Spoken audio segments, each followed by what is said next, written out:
পদ্ম বলল, আপনি তো প্রথমে আপনার কাছে টেনে নিয়েছেন, এখন এমনটা বলছেন কেন? এখন একটু কাঁদি। ইজান খেয়াল করেছে পদ্ম নাক টানছে আর চোখ দিয়ে ক্রমাগত পানি পড়ছে। মেয়েটা যে কেঁদে একেবারে লাল হয়ে গেল সেটা কি মনে আছে তার? টমেটোর মতো লাগছে একদম। ইজান বলল, না আর একটু কাঁদা যাবে না, কাঁদলে অন্য কোথাও কাঁদো, আমার কাছে এসব চলবে না।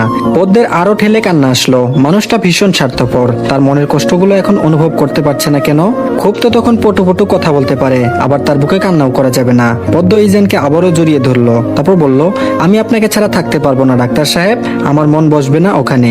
বিয়ের পর একদিনও থাকিনি, কাল থেকে কিভাবে থাকবো? আপনি নাকি আমার হাসি অন্ধকারে অনুভব করতে পারেন, আজ যে আমার কষ্ট হচ্ছে সেটা কেন পারছেন না অনুভব করতে? ভালো লাগবে না তো আপনাকে ছাড়া থাকতে? আপনি ছাড়া আপনার পদ্মফুল শূন্য একেবারে, আর আমি একেবারে আপনাকে জড়িয়ে ধরে আপনার বুকে কাঁদবো, কারণ আপনি একান্তই আমার ব্যক্তিগত মানুষ। ইজান বিস্মিত হয়ে আছে। এসব কথা কি পদ্ম বলছে? মেয়েটা যে অজান্তেই তাকে ভালোবেসে ফেলেছে এটা কি সে জানে? ইস, আগে এমনটা হবে জানলে এই ট্রিক্স আরো আগে কাজে লাগাতো। ইজান ঠোঁট কামড়ে হাসছে পদ্মের কাহিনী দেখে। সকাল 10টা, ইজান পদ্মকে নিয়ে গ্রামের উদ্দেশ্যে বেরিয়ে পড়েছে। সবার কাছ থেকে বিদায় নেওয়ার সময় পদ্মের খুব কান্না পেয়েছিল, তাও নিজের মনটাকে শক্ত রেখে বাসা থেকে বের হয়েছিল। গাড়িতে উঠতেই মনটা হু হু করে উঠল। 14 দিন যেন 1 বছরের মতো লাগবে তার কাছে। বিয়ের প্রথম প্রথম গ্রামে যেতে খুব ইচ্ছে করছিল, এখন ঢাকা শহরে থাকতে মন চাচ্ছে। ইজান নিজেই ড্রাইভ করছে, পাশের সিটে পদ্ম মন খারাপ করে বাইরে তাকিয়ে আছে। যতবার মনে পড়ছে ইজানকে ছাড়া থাকবে, ততবার যেন মনটা ভেঙে যাচ্ছে তার। অসহ্য ব্যথা একদম। মাঝে মাঝে পদ্ম ইজানের দিকেও তাকাচ্ছে, লোকটা একদম শান্তভাবে গাড়ি চালাচ্ছে। পদ্ম নীরবতা ভেঙে ইজানকে বলল, আমি যে চলে যাচ্ছি আপনার কষ্ট হচ্ছে না? ইজানের দৃষ্টি সামনের দিকে, পদ্মের দিকে একবারও তাকালো না। তারপর বলল, না কষ্ট কেন হবে, তুমি তো এক্সাম দিতে যাচ্ছ, শেষ হলেই আবার চলে আসবে। পদ্মর মনটা আবারও ভেঙে গেল। তারপর বলল, জানি তো কষ্ট হচ্ছে না, আপনার মনে তো আমি নেই যে আমার জন্য কষ্ট হবে, কষ্ট তো হবে অন্য মেয়ের জন্য। ইজান গাড়িটা থামালো, অবাক চোখে পদ্মের দিকে তাকালো। ইদানিং তার ব্যবহারগুলোর সাথে অপরিচিত সে। গ্রামে যাচ্ছে এই সুখে বোধহয় পাগল হয়ে গিয়েছে। ইজান পদ্মের দিকে অনেকটা ঝুঁকে এলো, যা দেখে পদ্ম ঘাবড়ে গিয়েছে। তারপর বলল, কি বললে তুমি? পদ্ম থতমত খেয়ে গেল, তারপর বলল, না না কিছু বলেনি। আপনি গাড়ি চালানো বন্ধ করলেন কেন? ইজান হেসে দিল, তাও আবার সেই সুন্দর হাসিটা। উফ পদ্ম, আজ তুই শেষ হবে এই হাসি দেখে। ইজান আবারও ঠিকঠাক মতো বসলো। পদ্ম বুকে হাত দিয়ে নিঃশ্বাস নিচ্ছে। হঠাৎ এমন হওয়াতে ঘাবড়ে গেল অনেকটা। ইজান হেসে বলল, যাকে রেখে আসতে যাচ্ছি তার জন্যই তো কষ্ট হচ্ছে, কিন্তু আমি কষ্ট পাচ্ছি এটা দেখলে তো আর ম্যাডাম যেতে চাইবে না। পড়াশোনার বিষয়ে এত ভালোবাসা দেখাই না। পদ্ম মুখটাই বাঁকালো। ভেবেছিল ইজান দেখেনি, কিন্তু ইজান ঠিকই দেখে নিয়েছে, আর জানেও পদ্ম কেন এমন করছে। ইজান বলল, মুখ বাঁকিয়ে লাভ নেই, যদি এমন করো ইজান কিন্তু তোমাকে আর গ্রাম থেকে আনবে না। পদ্ম তেরা ভাবে উত্তর দিল, আমি নিজেই চলে আসবো। যদি একা না আসতে পারি তাহলে মা আর পুষ্পকে নিয়ে সোজা আপনার বাসায় চলে যাব। ইজান পদ্মকে রাগানোর জন্য বলল, তুমি গ্রাম থেকে এসে দেখবে তোমার সতীন অলরেডি তোমার বরের সাথে সংসার করছে। তুমি কি আসলে বুঝছো না আমি কেন তোমাকে এত তাড়াতাড়ি ওখানে রেখে আসছি? আমি তো আর একটা বিয়ে করব, তোমার দাওয়াত রইল, অবশ্যই তোমার বরের বিয়েতে আসবে। আমি আর তোমার সতীন খুবই খুশি হব। পদ্ম যেন তেলে বেগুনে জ্বলে উঠলো। ইজানের কথাটা খুবই বাজে ছিল। এক বউ থাকতেও আবার বিয়ে করার কথা বলছে। পদ্ম কেঁদে ফেললো, তারপর বলল, আপনি খুব খারাপ, আমি আপনার সাথে থাকবো না। এতদিন তাহলে আপনি আমার সাথে অভিনয় করেছেন? আমি তো জানি আপনার আমাকে ভালো লাগে না, কারণ আমি গ্রামের মেয়ে। আপনার চোখে তো শহরের মেয়েদেরকেই ভালো লাগে, আমাকে কেন লাগবে? দরকার নেই আমাকে গ্রামে দিয়ে আসার, এখানেই নামিয়ে দিন, আমি একাই চলে যেতে পারবো। ইজান ভেবেছে পদ্ম রাগ করে কথা শোনাবে, কিন্তু তিনি তো একবারে কেঁদেই দিল। ইজান পদ্মকে টেনে তার বুকের সাথে মিশিয়ে নিল, তারপর বলল, পদ্ম ফুল, আমার চোখে তুমি সবসময় সুন্দর, আমি তোমার সাথে অভিনয় করিনি।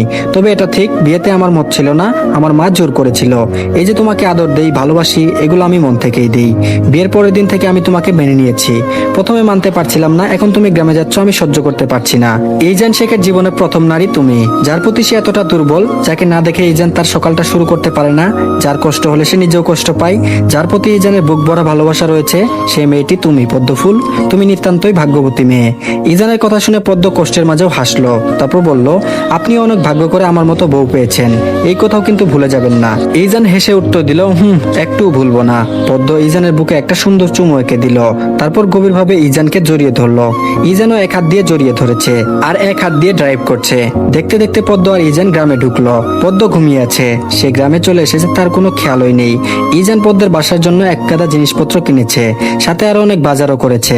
আসার সময় মনিরা শেখ বলে দিয়েছিল ও যেন বাজার করে নিয়ে যায়, কারণ নতুন বর হিসেবে বিয়ের পর প্রথমবার মেয়ে মেয়ে বাড়িতে গেলে বাজার করতে হয়। আর এই যেন তাই করলো, তার মা যা যা বলে দিয়েছে সে সবকিছুই নিয়েছে। কিন্তু আফসোসের বিষয় হচ্ছে পদ্ম এগুলো কিছুই দেখতে পারলো না, সে তখন ঘুমেছিল। ইজান পথটা ভুলে গিয়েছে, তাই ইচ্ছা না থাকা সত্ত্বেও পদ্মকে জাগালো। ইজান পদ্মকে ডেকেই যাচ্ছে, কিন্তু পদ্ম ঘুম থেকে উঠছে না। এবার ইজান পদ্মের মুখে পানি ছিটালো, সাথে সাথে পদ্ম হড়বড় করে চোখ খুললো। ইজান বলল, উঠেছো তুমি? আমি কতক্ষণ ধরে ডাকছিলাম তোমায়। পদ্ম চোখ পিটপিট করে ইজানের দিকে তাকালো, তারপর বলল, কি হয়েছে? ইজান ভ্রু কুচকে তাকিয়ে আছে পদ্মর দিকে। ইজান বলল, তোমার গ্রামে ঢুকেছি কিন্তু পথটা ভুলে গিয়েছি, চিনতে পারছি না ঠিকভাবে। পদ্মের মনে হলো সে ঘুমেই ছিল, এখন আবার মনটা খারাপ করে দিল লোকটা। পদ্ম ঢুক গিলল, তারপর বলল, আচ্ছা আপনি গাড়ি চালান, আমি বলছি। পদ্ম বলছে আর ইজান সেই মোতাবেক গাড়ি চালাচ্ছে। মাঝে মাঝে বলতে গিয়ে তার কান্না চলে আসছে, তবুও মনটা সে একদম ঠিক রেখে ইজানকে বলল। পদ্মের বাড়ির সামনে এসে গাড়িটা থেমেছে। গ্রামের রাস্তাগুলো একেবারে সরু, রাস্তার চারপাশে গাছ আর ধান ক্ষেত। ইজান একটু গাড়ি চালানোর পাশাপাশি চারপাশেও একটু দেখছিল। যখন প্রথমে এসেছিল তখন কিছুই খেয়াল করেনি। পদ্ম গাড়ি থেকে নামলো, আর পুষ্প সেটা দেখে দৌড়ে তার আপুকে গিয়ে জড়িয়ে ধরেছে। তারপর বলল, মা, আপু এসেছে। রুবিনা খাতুনও আসলো, তার মেয়েকে একেবারে বুকের সঙ্গে মিশিয়ে রাখলো। পদ্মের মাথায় কয়েকটা চুমু দিল রুবিনা খাতুন। পদ্ম একদম মাকে জড়িয়ে ধরে আছে পাখির ছানার মতো। ইজানের সাথে কিছুক্ষণ কথা বলল রুবিনা খাতুন, কিন্তু পুষ্প কোনো রকম কথা বলল না। ইজান একবার ভুলবশত তাকিয়েছিল, কিন্তু মেয়ে তাকে দেখে মুখটা ভেঙিয়ে দিল। ইজান একেবারে হকচকিয়ে গেল, বুঝেছে এর রাগ এখনো কমেনি। ইজান শান্ত কণ্ঠে রুবিনা খাতুনকে বলল, তাহলে মা আমি এখন আসি। রুবিনা খাতুন অবাক হয়ে গেল, আসি মানে? এখনই চলে যাবে নাকি?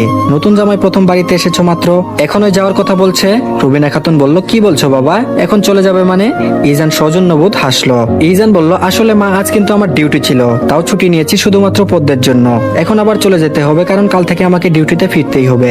পদ্ম জানে সব। শেষের কথা বলার সময় ইজান পদ্মের দিকে তাকালো। মেয়েটা চোখ যে পানিতে টলমল করছে তা বোঝাই যাচ্ছে। ইজানের কথা কোনো মতেই রুবিনা খাতুন রাজি নয়, অন্তত আজ রাতটা থাকতে হবে। ইজান বলছে সম্ভব না, তাও তিনি জোর করছেন। ইজান অনুরোধের সুরে বলল, আজ না মা, আমি তো আসবোই আবার, পরে একদিন না হয় থাকা যাবে, এখন আমাকে আসতে হবে।